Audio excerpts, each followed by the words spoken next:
Keir Starmer gave an embarrassing answer to BBC journalist Nick Robinson in 2019, when asked about Labour's second Brexit referendum plans, unearthed reports reveal. New polling has shown that Sir Keir Starmer's leadership is viewed by many as a fresh start for the Labour Party, whose image over the last 6 years has been closely tied to his predecessor, Jeremy Corbyn. A poll on Sir Keir's first 100 days as Labour leader shows that one-third (33%) of the public rate him on par with former Prime Minister Tony Blair, while only 8% compare him with Mr Corbyn.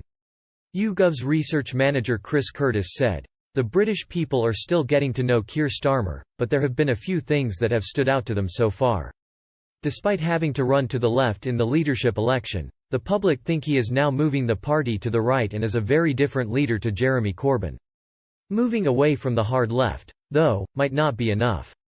Former Labour Foreign Secretary and SDP co-founder Lord David Owen recently told Express.co.uk that unless the Labour leader changes his view on Brexit, it is unlikely the party will be able to rebuild the Red Wall. He said, "He did great damage to the Labour stance by forcing the London view to be the majority view. That is not the majority view in the Labour Party, and he has got to be very careful about that." As many wonder whether he will be able to restore the party's electability, unearthed reports shed light on his time as shadow Brexit secretary. In November 2019, Sir Keir was interviewed on BBC Radio 4's Today programme by Nick Robinson.